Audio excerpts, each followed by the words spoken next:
Hi, I'm here with John Tiegen. He's one of the speakers at tonight's Republican National Convention. Tell us what it was like up there. It kind of felt good in a way. Might have been a little anxious a little bit, but I've been speaking for a while now, and but it's just one of those things you got to do. Now, tonight was all about national security. Was there something that you weren't able to include in your speech that you had to leave out that you wanted to get in there? There's always a lot of things it's just set on a time limit to get out, but my biggest thing is people are still on the fence on if we're going to go for Trump, we're going to go for Hillary, we're going to go for a third party. To me, if you go for a third party, all you're doing is voting for Hillary. And if you're voting for Hillary, you got to really look at the consequences of it, because she got fired from the early day as an intern from the Watergate from being unethical, and all the way up to now, all the scandals. But for me, it pretty much comes down to when she's running the State Department, and her lack of leadership and her incompetence as being a leader just, it really showed, because she was actually put in a position where she had to do something. And, instead of willing to make a decision and send Americans to help Americans, she was more afraid of offending the local host nation than to sending the support that we needed.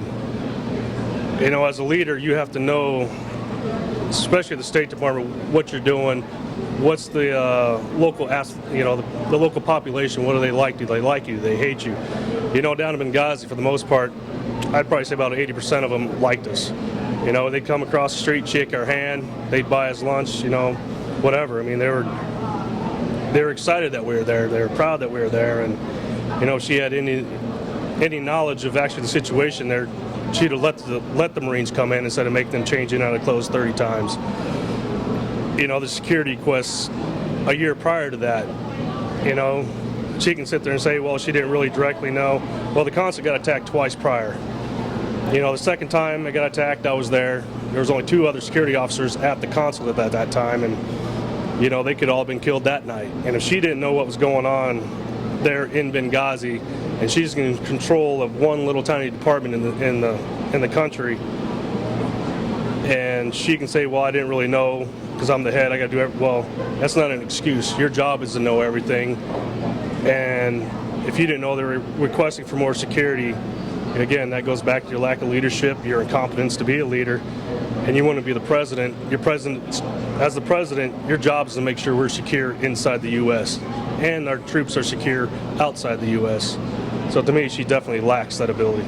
So is this just about Hillary Clinton, or are you also here for Donald Trump? Would you be here if the Democrats nominated someone besides Hillary Clinton? Yeah, I probably would, because it's not just really her. It's also the whole entire administration, the way it's being run. And you keep electing the same parties, they're going to keep the same people in. You got the leadership and the Joint Chiefs of Staff that are there because the president, they're the ones who pick them. You got a Joint Chiefs of Staff.